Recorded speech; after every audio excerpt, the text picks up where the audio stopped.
the recording. Okay, I would like to take this privilege to introduce our resource person for today, Ms. Nadiya Sarguroh, as Mayur sir had been mentioning. She is a senior associate at MZM Legal and specializes in handling dispute resolution, insolvency and restructuring, telecommunication, media and technology, and corporate litigation cases. Nadiya has tremendous experience in the field dispute resolution and insolvency and restructuring and regularly advises and represents corporate conglomerates on complex matters. She has also been a part of some of India's biggest media and entertainment and intellectual property cases. She also plays a key role in handling high-profile restructuring and insolvency cases, where she has represented many large corporates, financial institutions before the National Company Law Tribunal, along with representing the resolution professionals in the CIRP and liquidation process. She has also advised business conglomerates, corporate houses on the corporate transactions, corporate secretarial and regulatory aspect, and has defended them before SEBI and various courts in India. Nadia regularly appears before high courts, NCLTs, tribunals, quasi-judicial bodies, and other regulatory authorities in domestic and cross-border litigations.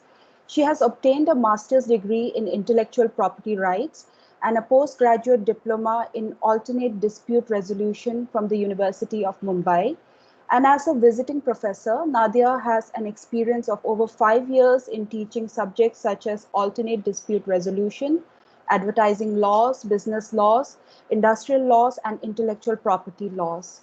Her core areas of practice include dispute resolution, focusing on international commercial arbitration, domestic arbitrations, mediation and negotiation, banking, insolvency and restructuring, telecommunication, media and technology, SEBI, regulatory compliance, corporate commercial transactions and litigation, POSH, consumer protection and unfair trade practices.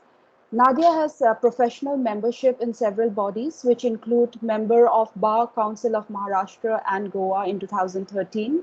She is currently member of International Bar Association, member of London Court of International Arbitration, member of Young International Council of Commercial Arbitration, member of Young International Arbitration Group, young member of Singapore International Arbitration Center, and young member of Mumbai Center for International Arbitration, along with member of Women's Law Network.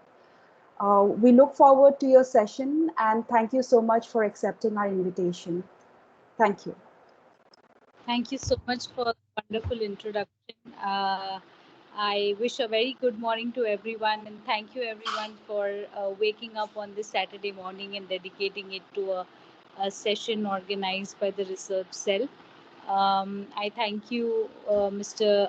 Mayur Vyas, for having me on board again to present a few nitty-gritties and intricacies of the intellectual property rights. However, we will be focusing the role of IPs and how we should be careful and vigilant not to infringe these IPs in the field of academics. As everybody knows, that intellectual property are the most upcoming and the most debated properties today, where the value of intellectual properties for a brand is much more than the values of your immovable properties or your other movable properties. In terms of having seen how Mr. Vijay Mallya had pledged his IPs for Kingfisher for an amount of rupees 900 crores with certain banks, and that's the level of value that a brand can gain with proper intellectual property right conducts. Of course, later on there was a downfall of the empire, and that's a separate topic that we would touch upon someday. However, today we are going to focus on the basic intellectual property rights, which I'm sure everybody knows, but the relevance in the academic field and how intellectual property rights plays an important role in the academic field. Just give me one moment. I'm sorry for the disturbance. Give me one moment.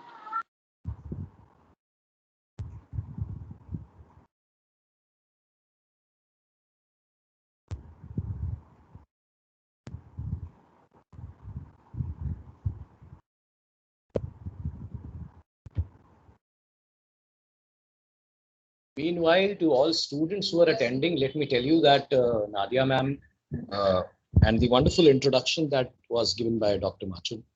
Um, Apart from that, she equally enjoys. There is this one more introduction that she was the student of our principal, Dr. Mrs. Anju Kapoor.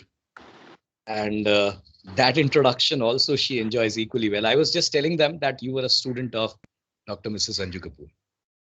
Yes, yes.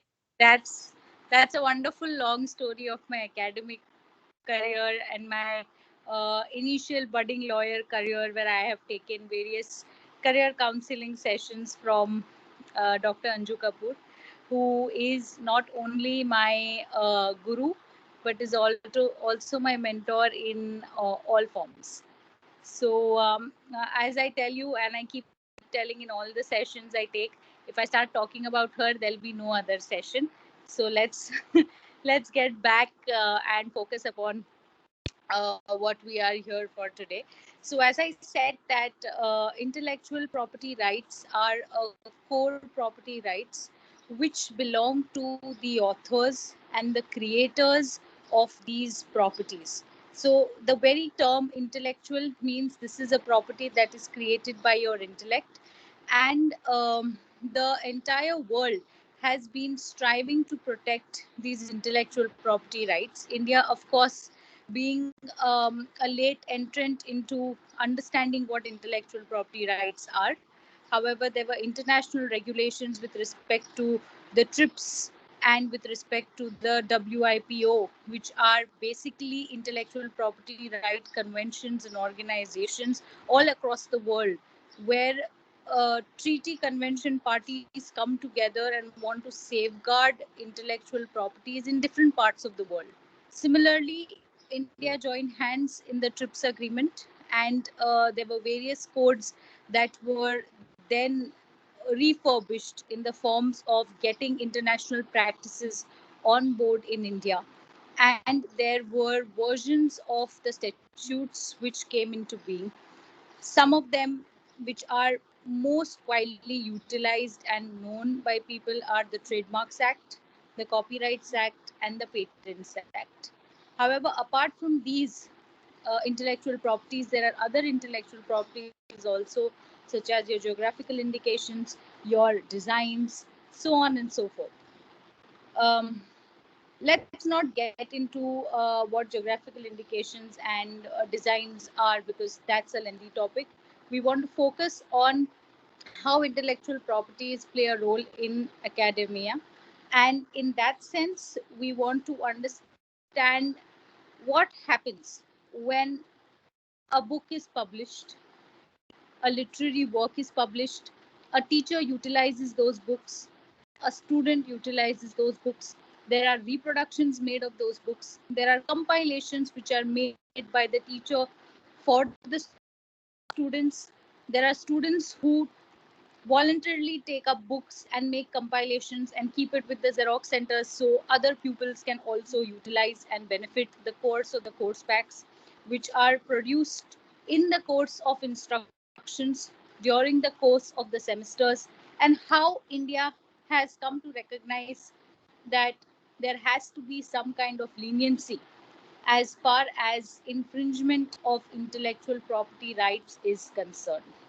And this gave birth to the right of the use of fair dealing in terms of creating an exception to the norms of copyright and to the norms of infringing upon the copyright. Now, when I use the word infringing, I essentially, in layman terms, mean violation of some author's right, copying of some author's work, utilizing an intellectual property without authorization or without permission, adapting to a work, or making it in another translated form. All of these acts under different statutes that we have today, whether it is the Trademarks Act, whether it is the Copyright Act, whether it is the Patents Act, or any other statute which is protecting your intellectual property, defines infringement in a similar manner. However, of course, based on the facts and circumstances, since the essentials of each intellectual property is different, the protection provided is slightly different. However, the underlying principle of infringement is doing an unauthorized act with a work that does not belong to you, or with an original work that is essentially not yours. So, before we enter into how teachers and pupils have to look at various angles of intellectual property rights, a brief background about trademarks is that trademark would distinguish a good of one trader from that of the other. All right. So its role is basically to make consumers aware of what they are buying and be aware before purchasing a product that they are taking what they want and not what is perceived by them as correct. So, in that sense, if you see the goods that are produced in one category, all right, will be fighting against each other if one is to copy the other's logo. So, if it's Pepsi or if it's Coke or if it's Thumbs Up, each of the soft drinks, though look alike when poured in a glass and kept on a table, you will never know until you taste it. Now, when you talk about taste, you go into a different intellectual property which goes into patent, because that's another process which is involved in making a product, in making a product which is different from the other. The formula used, the ingredients used are all different. So coming back to what trademarks are, of course, when you see the three bottles, you will know what you're buying. And that's essentially what the Trademark Act says and what a trademark is function is. So the function of a trademark is basically for each consumer to know what he is buying, and promotes the Jago Grahak Jago campaign in India for a consumer to know what you buy. The second is the patent. The patent is also a very highly debated discussion in India, and India has very lately recognized the cores of a patent. All right, although the act was as old as 1970, the essential ingredients to a patent act were only added in 2005 when India completely ratified with the provisions of the TRIPS agreement in terms of getting patents for drugs in India. Now, this was a move done essentially to also get foreign direct investment in India, because the foreign drug dealers were not willing to get their drugs in India, as there was no protection in the form of patent granted to drugs. And any drug that came in India could be manufactured by anybody else because there was no patent protection. So, patent essentially protects your invention, all right? It protects the product that comes out of that invention. So in that sense, if suppose it's crocin, of course now it's paracetamol, everybody is making paracetamol, but initially when paracetamol was a drug launched in India, it had its patent rights, enjoyed its patent rights, and each patent enjoys a right for 20 years and then can be renewed only if there is a added invention which enhances the product or the process, which makes it different from what it was earlier. Otherwise, your invention is released in public domain, and that can be then utilized by anybody, and you don't have the exploitation rights to that particular patent. A trademark basically is yours forever. However, the condition is that you have to keep renewing it every 10 years, and if you fail to do that, then on the 11th year, the trademark is removed from the journal and it is open for anybody else to adopt it. So these are the two major intellectual property rights which are having grave and severe repercussions if they are infringed and violated. And they have a lot of industrial applicability in the sense that these two trademarks, these two intellectual properties are essentially used by industrialists because it's related to your goods and services, it's related to your inventions and industrial applicabilities. Now, the third most important intellectual property and the most convoluted intellectual property is the IP vested in a copyright. Now, copyright, as opposed to patents and trademarks, has a very, very huge subject matter involved in it. In the sense, copyright just does not state that it protects your original work, all right? It states much more than what it has to protect in several different categories. So if you happen to really research on what the Copyright Act gives you, all right, under the sun, every artistic work is covered under the Copyright Act. So artistic works in the sense your drawings, your sketches, your photographs, your paintings, your sculptures, all of that get covered. Literary work, your books, your songs, your scripts, they get covered. In addition to that, there is drama, there is cinematography, there is sound recordings, there are computer programs which are also covered under the Copyrights Act.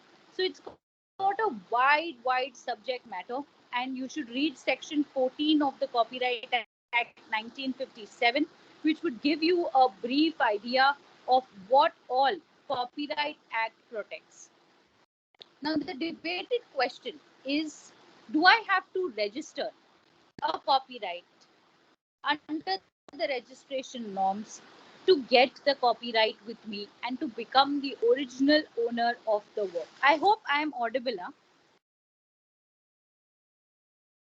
Yes, ma'am, you are. Yes, you are. You are, Yeah. ma'am. You are. Absolutely. Yeah. Okay. Because it's raining very heavily. So if there's any disturbance, just let me know so that we are all on the same page. Sure, ma'am. Sure. Yeah. So getting back to this. Do you need to share the screen?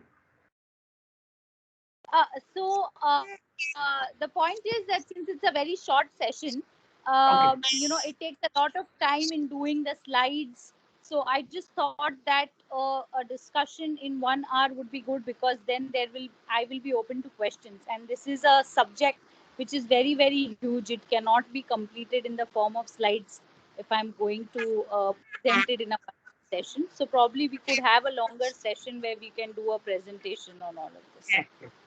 Great. Yeah. So if I may continue. Yes, ma'am. Yeah, all right. So coming back to the point is that copyrights essentially protect, as I told you, your original creation. And various courts have held that there is no requirement to go and register a copyright.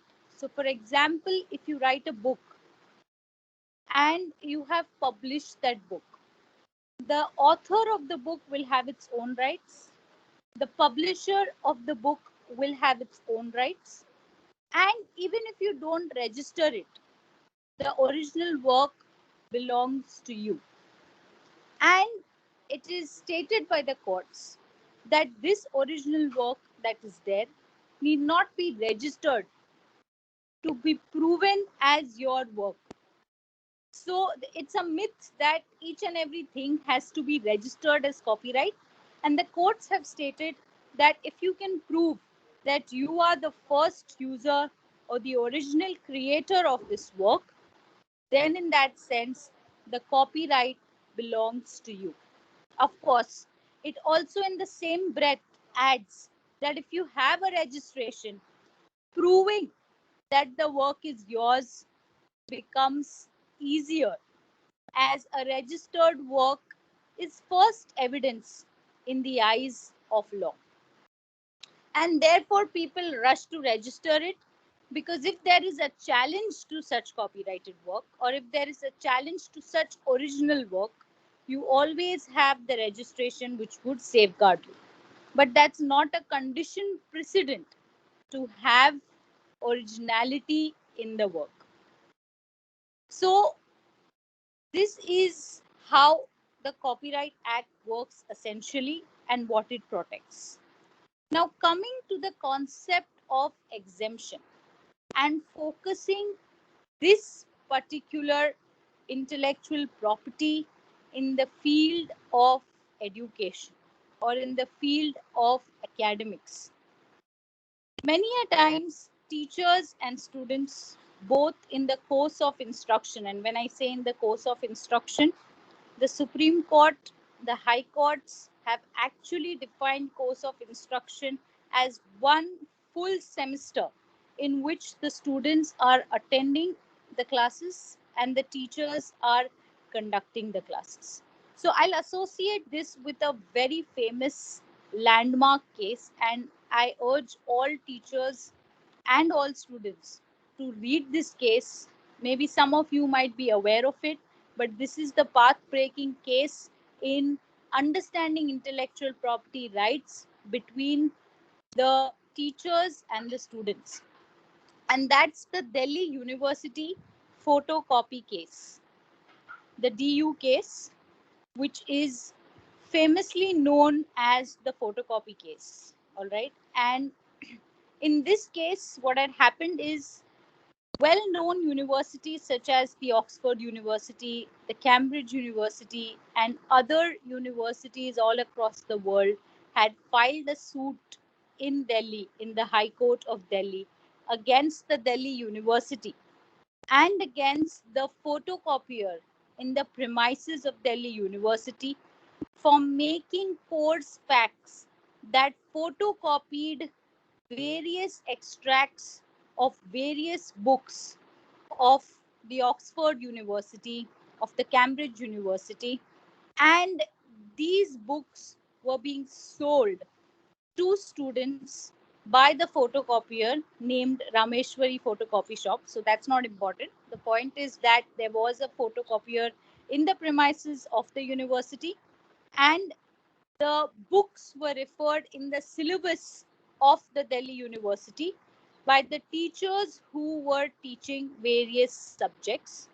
These course packs were essentially compilations that were taken from the extracts of various books and were formed into a course pack compilation and were purchased by the Delhi University students. Now, this was objected by all these famous universities, pressurizing the Delhi High Court in passing a judgment stating that this act is itself infringement of the copyright vested in the authors of those books and vested in the publishers of those books. And this is essentially cheating the universities who have prepared these books with all the skill and effort. And they also said that this cannot come in the purview of fair dealing. So this was the fact of the case. Now, the question that lied before the Delhi University and the question that lied before the Delhi High Court was whether a teacher was permitted to do this act, and if this was done, or if compilations were made out of various extracts taken from various books, which we generally do. I do it, other teachers also might be doing it, because it's very difficult for a teacher to conduct lectures as well as write books and notes for students where material is not available. And in that sense, to make the course of instruction easy, teachers generally resort to collating relevant information as per their expertise and experience from different authors and making notes and providing it to students. And that's a general thing that each teacher, each professor would do to facilitate the education, to facilitate awareness, to facilitate the growth of the students or the pupils taking the instruction from the teachers. And this was the case that Delhi University had also done, and that came to the light of the Delhi High Court. Now, it's a good thing that the writers of the Copyright Act had this provision of fair dealing in the statute itself, and this is under section 52(1) of the Copyright Act 1957. So, which deals with when is dealing in copyright, which does not belong to you, become a fair dealing exercise. Now, there are various exemptions to it.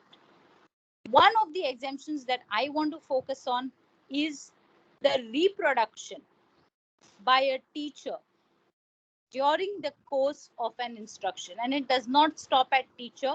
It says the reproduction of a copyrighted work by a teacher or a pupil in the course of instruction, in the course of setting examination question papers, and in the course of answering to such examination papers.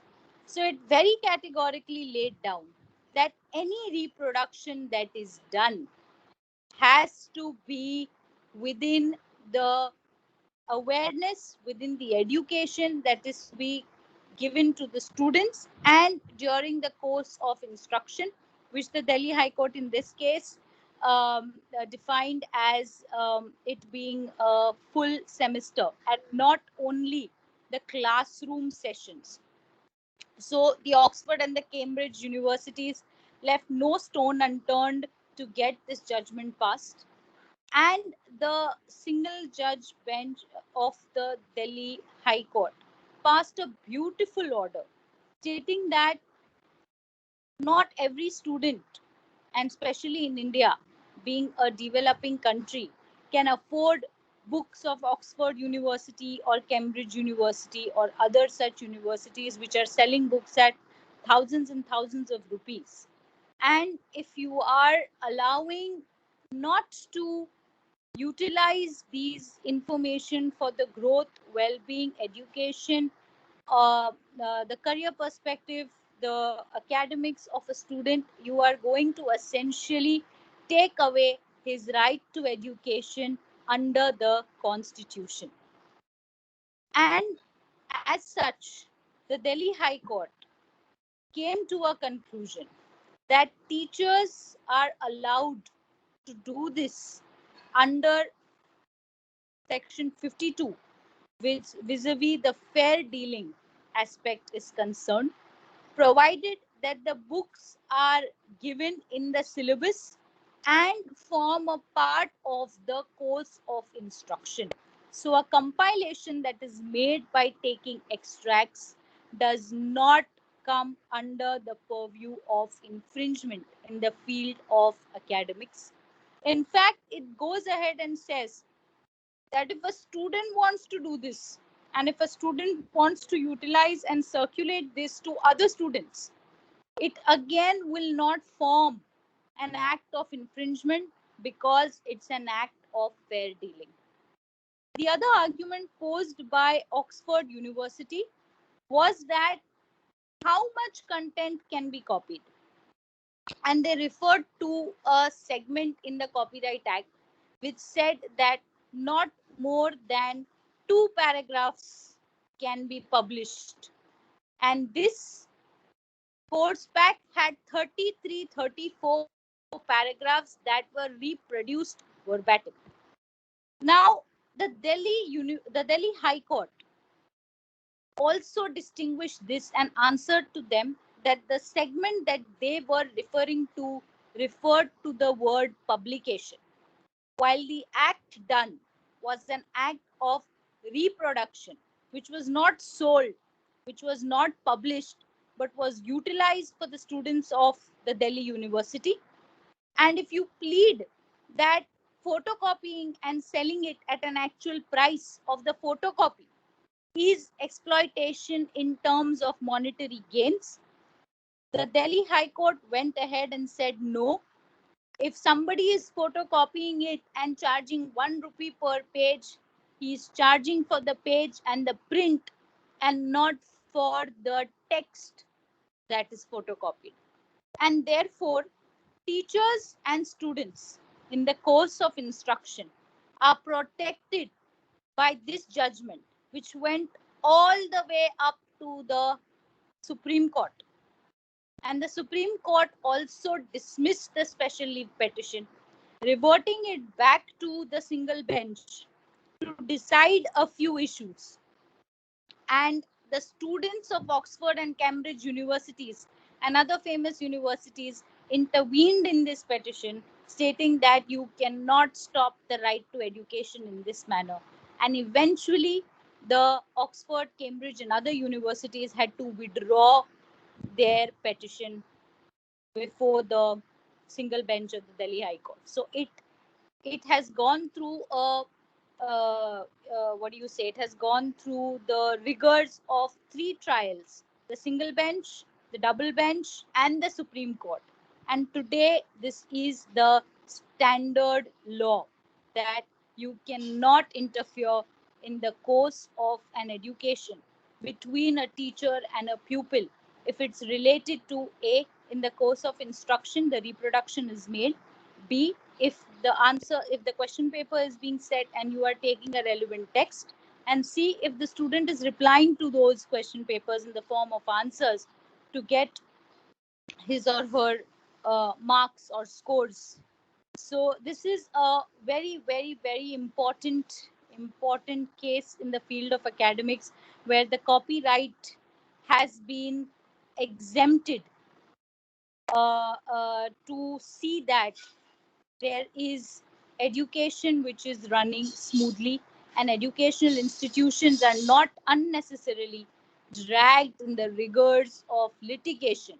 Because if they are going to have that fear, you cannot impart education to students, and the students will not be freely exploring these knowledgeable series of books which would form a part of the library, and the library wants to give it to students and make compilations, make references, study in, and gain knowledge, would be obstructed by such acts. And this was highly condemned.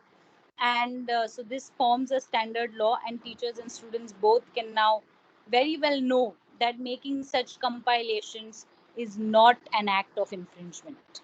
So that's one part of how intellectual property rights play an important role in academics.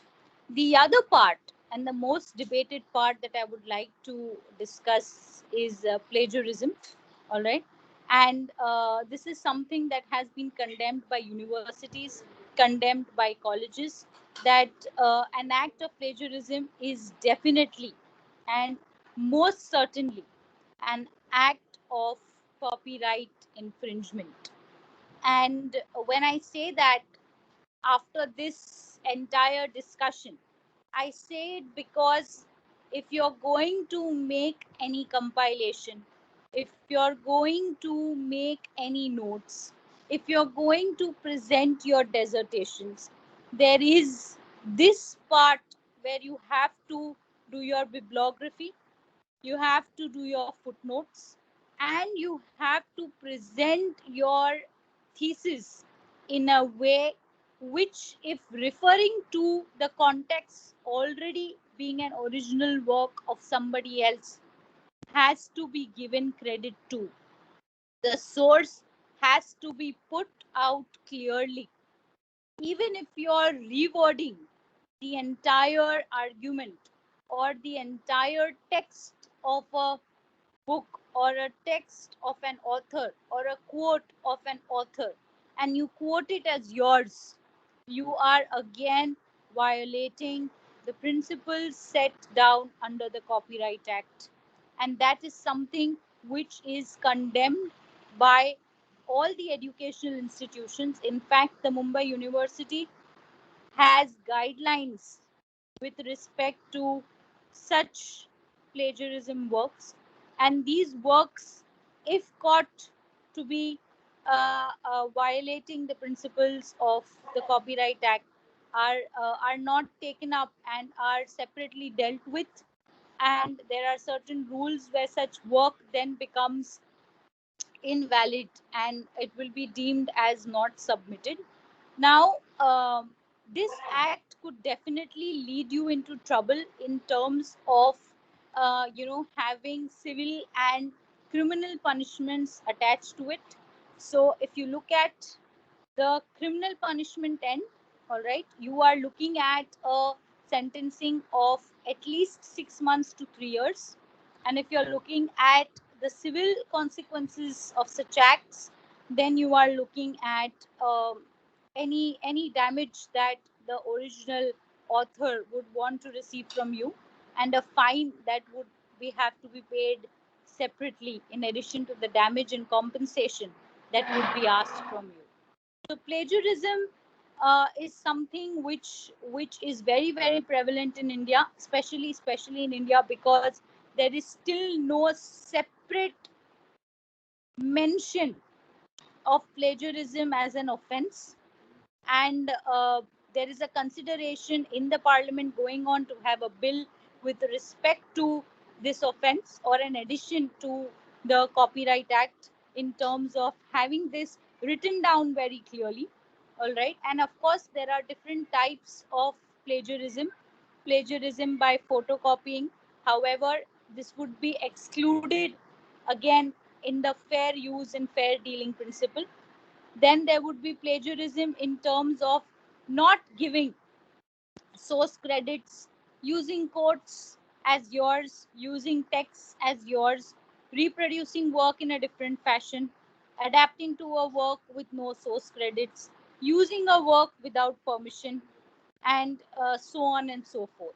So, this act of plagiarism is also affecting the academic field, is actually plaguing the academic field, where students are, and majorly students, whether it's in the course of your education, you are still bound to give the source credits when you're doing a dissertation, because you cannot in any fashion say that this is your work when it is not yours. The right under fair dealing gives you a right to use it, but it does not give you a right to call that work as yours. So there is a difference in fair dealing, and there is a difference in how plagiarism works. Usually people ask a question that if I'm allowed to use it, why do I have to give source credits? The reason being that the work is still not yours. And that is why you have to provide source credits to everything that you are picking up, and allowed to do so, even in the course of fair dealing, has to be attributed to the original owner of the work. You might be exempted for using it without permission under fair dealing. Otherwise, if the fair dealing concept is removed, you have to reach out to the original owner to get a permission and an authorization to use it. And then you can utilize it. That's the concept of having intellectual property right laws, that the owner, the creator of the work, has the exploitation rights, and without his or her permission, you are not allowed to use this intellectual property. In sum and substance, it is a negative right against the entire world, that I am the owner and only I can use it at my rules. And nobody else has a right to utilize this without my authorization. My authorization can come in the form of a license, it can come in the form of an assignment, it can come in the form of a transfer. I might sell it to somebody, but you have to pay me for that. There has to be consideration because I am the creator of that work. Now, when you go into the exemption line, you are allowed to use it without authorization, because you are coming under fair use and fair dealing. but that nowhere, and I mean it in very categoric terms, gives you the right to call it your work. So when teachers and students, I'm coming back to the first point again, are using material from a different source, the source will still have to be mentioned, and it cannot be termed as your work, interpreted as your work. So you either have a bibliography of references, or you have footnotes where you mention the source, or you have endnotes where you mention the source. And that's where the concept of referencing has also emerged when you're preparing your dissertations, when you're giving out your thesis, or you're doing anything which is in the field of science, development, literature, education, which might be exempted but has to be resourced back to its original author and owner.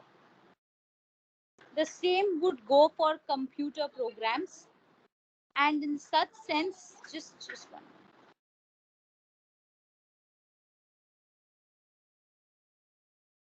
And in such sense, uh, the computer programs are also protected from copyright, and they have a diverse role in protection from the patents because there is an invention element also involved to it. And therefore IT students who would be making different codes in the course of their examination, in the course of preparation of codes while giving their final year exams, and if any idea is picked up from another source, that source will have to be credited back. So the essential element in academics are two principles under intellectual properties. One is the act of fair dealing, and the other is the act of resourcing it back to its original owner. This focuses on the principles of still giving credit to the owner while not being barred from utilizing information in the field of fair use. And this is the sum and substance of how intellectual property right plays an important role in the field of academics and is taken leniently, where all across the world you will see jurisdictions of USA, you will see jurisdictions of UK, you will see Canada, you will see New Zealand, Australia. All of these have principles of fair dealing in different forms, essentially having the essence which is the same, and the protection granted to all teachers and pupils across the world in fair dealing with knowledgeable resources is also the same. So it's not only India. India has derived this concept from, of course, our colonial rulers who wrote the first act, which is the 1970 Act. Um, uh, they essentially wrote it in 1865 or something, and then it was again 1970 where we adopted it, and then now again in 2005 we have refurbished it. So this goes on, but we've essentially developed our intellectual property laws significantly from our colonial rulers, and we have, of course, in terms of international conventions, tried to come up to the mark, but still there are various lacunas in our law, and we still have to learn a lot from how the world is understanding the needs, necessities, protections, and exemptions to the intellectual property rights. So I think I've covered the essential aspects of the relevance of intellectual property in the academic field, focusing on the rights of the teachers and the students and the exemptions provided to them. So I'm open for questions. Yes, ma'am. Fantastic. It was really very informative and the very interesting DU case. to lot of information and tips, I would say, for our IT students, for our uh, other students also, students who are making projects and assignments. Now they have to be extra careful because they have to do this act of making the projects more responsibly. That's what we now realize through this session. So I request if anyone is having any question, please raise your hand or put the question into the chat box so that we can administer the whole Q&A process. Yes, we are open for questions, please. Any faculty, any student, any postgraduate student, if you have a question, please feel free to come forward and resolve your doubt or your query.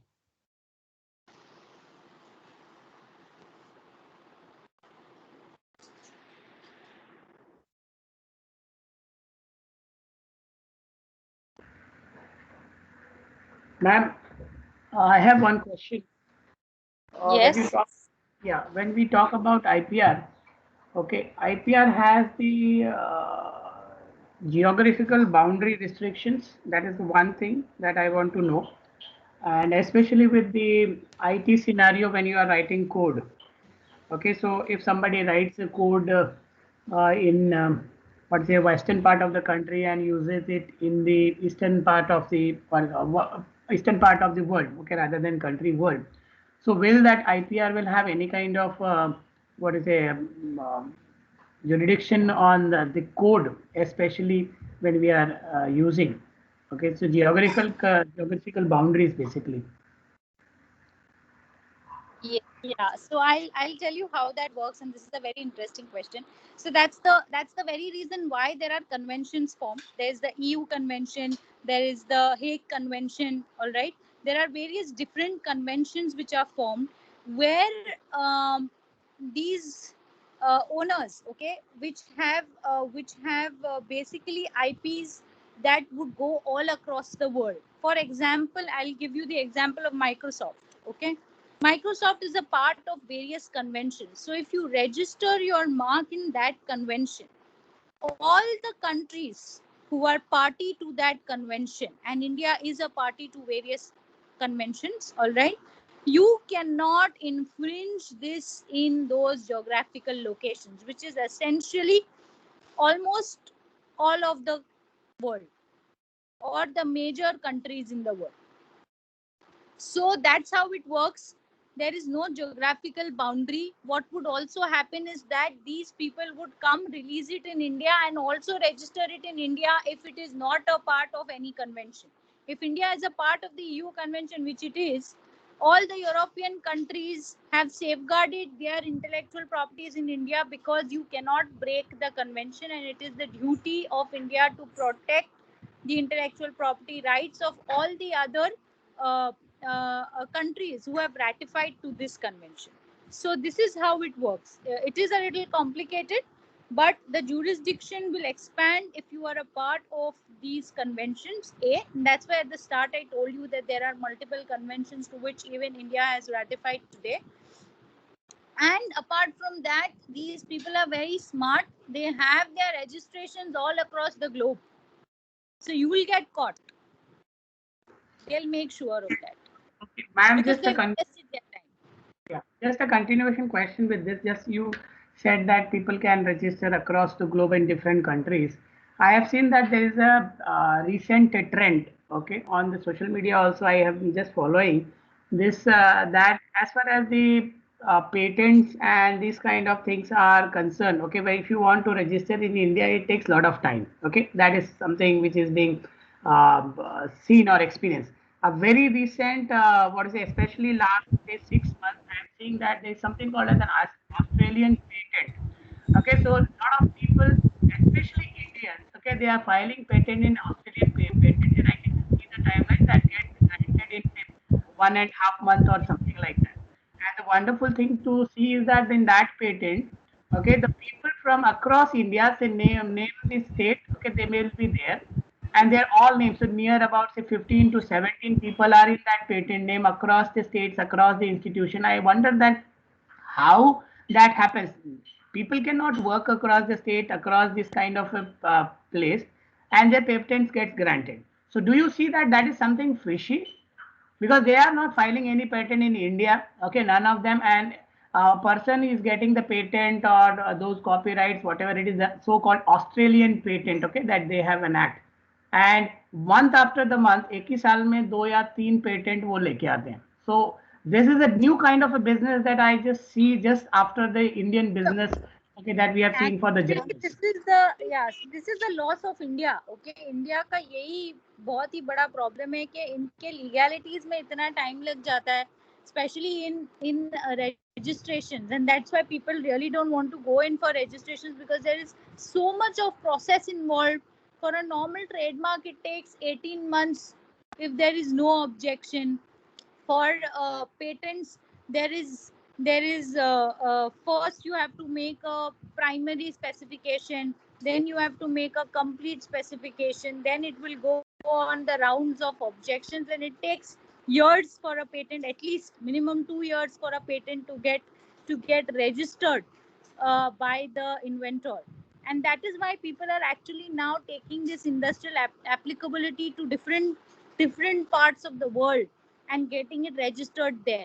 So as I told you, that if they get it registered in Australia, okay, it is easier for them to then get it registered in India, because they already have a place where they've registered this patent, and now the process becomes simplified because there is an act of registration already done in another country, and they only have to look at those papers and then get the patent registered over here.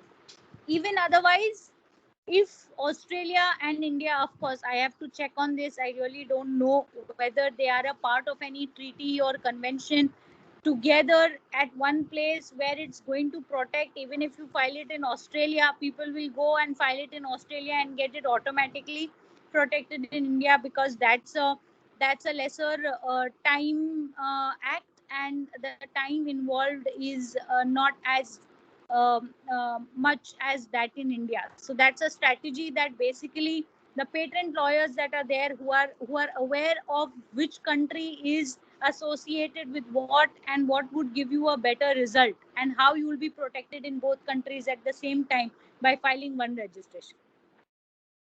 So that's how it works. Thank you, ma'am. And also a lot of mass media students are attending this. Mass media faculties are attending this. So for them, I'm asking, because here again in India, in the mass communication and mass media world, lifting stories or musical pieces from the other creators and just recreating it, and every time, escaping also very conveniently by just, utilizing those loopholes or lacunae into the act.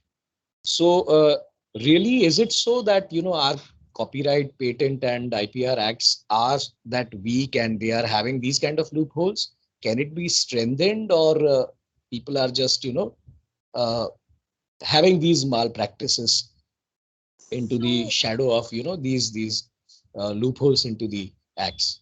So what is your observation? So as I always tell everybody who really points out certain lacunas to me, I really tell them that if the legislature is smart, the citizens of the country are smarter than them, all right, and they will first find the lacuna so that they could prevent the law rather than understand the law and follow it. So your interpretation is actually correct, because the Trademarks Act in India today does not protect trade secrets.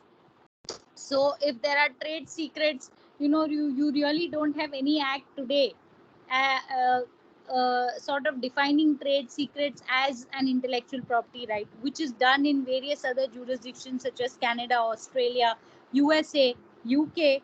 All of them identify trade secrets, which are business secrets, as intellectual property rights. And if in the course of a conference or a meeting, a trade secret is shared with business partners, and then of course there's a fallout, all right, and if somebody else takes that trade secret and starts its business, you can sort of file an infringement suit. But in India today, there is no law that is protecting trade secrets, and that's one lacuna in the Trademarks Act, all right. And this is something that then owner of that trade secret basically has to go and file a regular civil suit for breach of confidentiality or breach of the non-disclosure, and fight it out the civil way, but there is no protection that would be granted under the intellectual property rights. Even in copyright, as I told you, there are no specific norms for what plagiarism is, and it's only that it's written that it cannot be reproduced, it cannot be translated, but nowhere does it say that what is to be done to prevent plagiarism. Exactly, the rules are not written anywhere, and therefore this thin line is advantaged by not giving the source credits, and then you will see regular suits being fought and interpretations being made by the court.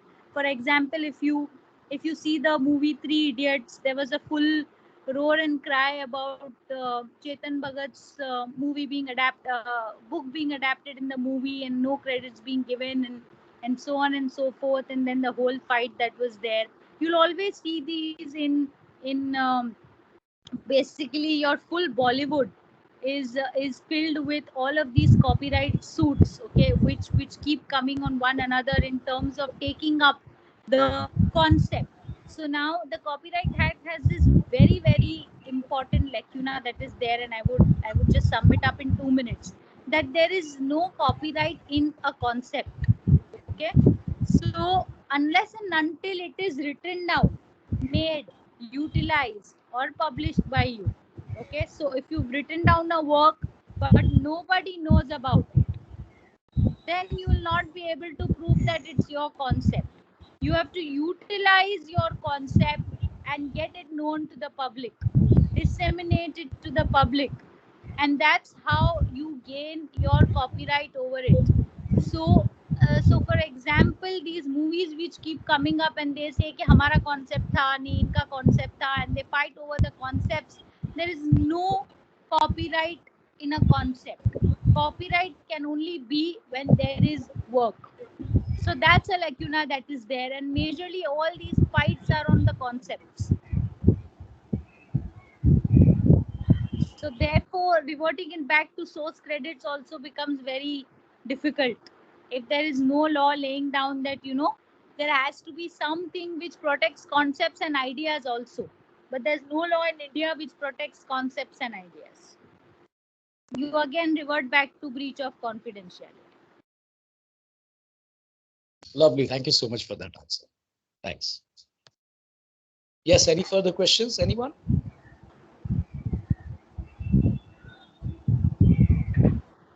Hello, am I audible? Yeah, Geeta Sharma, ma'am. Yes, please go ahead, ma'am. You are audible. Yeah, hello, ma'am. My question is today because of this. Yeah, can you all hear me? Hello. Geeta, your voice is very low. Achha, 1 second, ma'am. Just now, is it fine? Is it okay now? Yeah, it's better. It's better now. Yeah. Okay, my question is now due to the spurt of digital media, nowadays you see that the original content creator is somebody else, but you see lot of things, lot of videos, maybe the photographs are being allegedly used and no credit or no sourcing or no kind of references are given.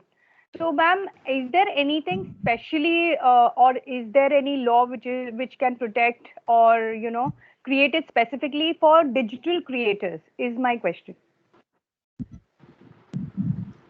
No, there's no specific law for digital creators. Copyright Act encompasses photographs, your digital work, your digital media. All of that comes under the computer resourcing.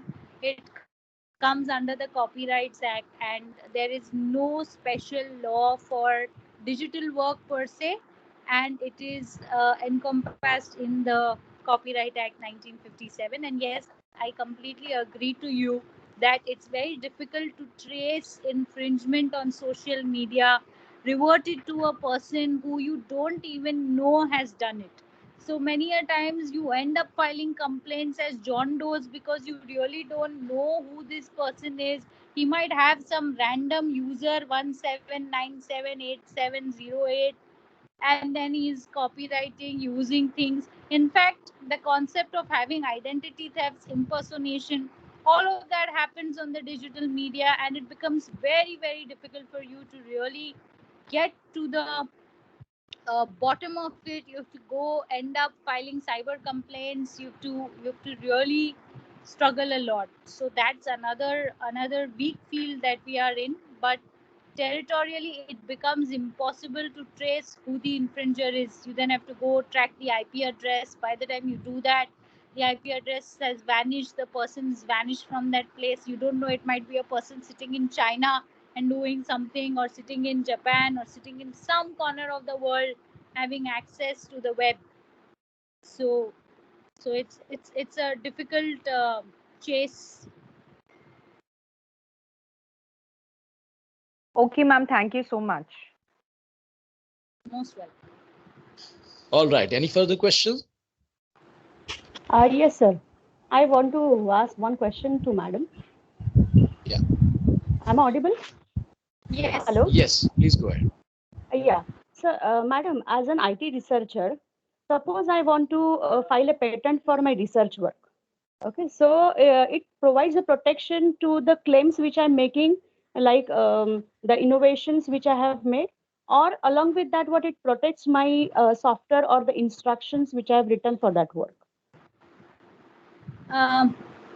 So patent has a dual applicability.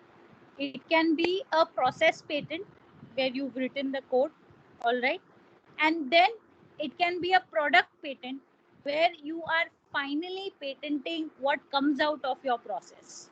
Okay, so you can apply for both a process and a product patent and fill both requisite applications, or you can combine the application into one and of course pay individual fees for your process and your product patent.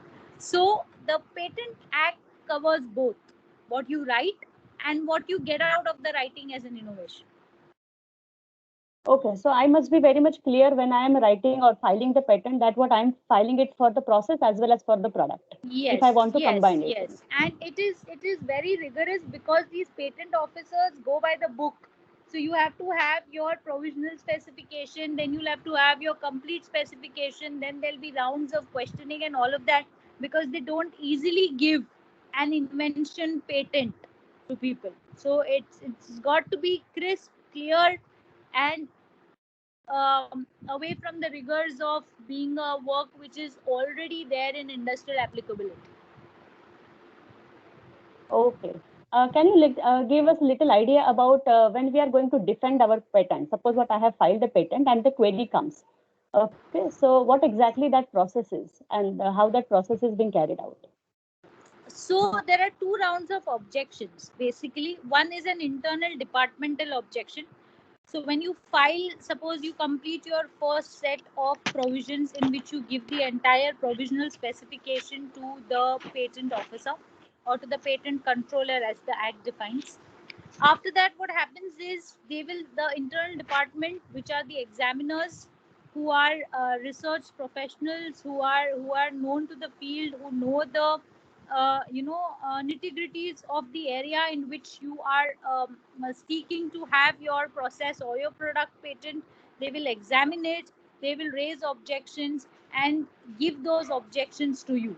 Once those objections come back, you will have a period of 30 days to reply to those objections and convince the examiners that this is something which is novel, this is something which has an inventive step, this is something which has industrial applicability, and this is something which is your invention. So these are the four core terms that you need to keep in mind: that it is novel, it has an inventive step, it has industrial applicability, and that you are the inventor of this process or this product. These four will categorically respond to stating that you have not copied the work, or you have not taken out the process from somebody else's process, that this has an inventive step, which means it was never in the public domain and nobody knows about it. Okay, it has industrial applicability, it has to give you some product. So you can't just patent a process without having an industrial applicability to it. Some resultant product has to come out of, that's the aim of an innovation. And lastly, you have to show that it carries the inventive step which makes this a novel invention. Then after that, the examiner would be, if he is satisfied, he would then advertise and publish it in the patents journal and keep it open for third party objections. Means it will keep it open for the entire world to see the patent journal. Who the entire world can have the access to the patent journal. They can go to the controller of patents and get a search done in the patents journal, see whether this is infringing upon their patent, and then file an objection to the examiner stating that this should not be registered for XYZ reasons. And then you'll have again a period of 3 months to respond to that.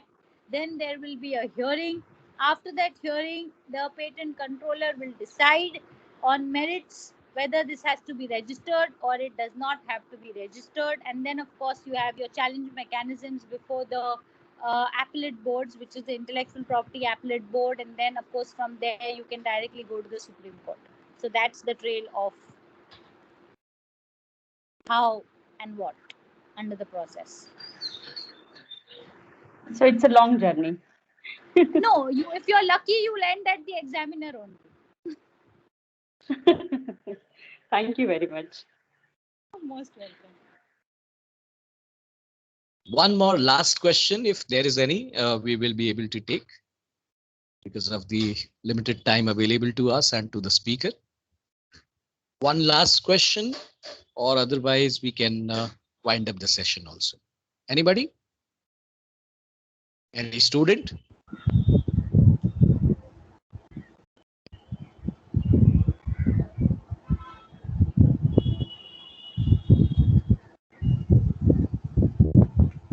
All right, so I think we have arrived at the conclusion of the session. And I would request Dr. Navita Kulkarni from Research Cell and from Criteria 3 of Usha Praveen Gandhi College of Art, Science and Commerce to propose the vote of thanks to the speaker for the session. Thank you, Mayur sir. Am I audible? Yes, ma'am. Yeah. Good morning, all. Yes, ma'am. Yes. Yeah. Good morning, all.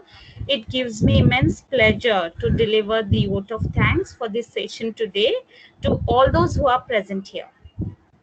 First of all, I would like to thank our guest, Ms. Nadiya, who honored this session with her inspirational thoughts. Nadiya ma'am, we want to compliment you for this wonderful session today. And I think you have almost covered everything about IPR. Role of IPs in academics, laws of IPR, patent, trademarks, copyright, infringement. I think everything you have covered. These are all our takeaways today from this session. We are very grateful to you, ma'am. You took time out of your busy schedule to address our students and staff. Thank you so much, ma'am, for coming today and addressing us. I would like to thank our beloved principal, Dr. Anju Kapoor, for giving us permission to hold this session. I think Anju ma'am is not here today, but she is always our guiding force. So I want to thank Anju ma'am also for this session. Last but not least, I would like to thank all our faculty members and students who are present here today in big number and for making this event successful. Thank you all. Thank you once again. Have a good day. Thank you. Thank you. All right, everyone, have a nice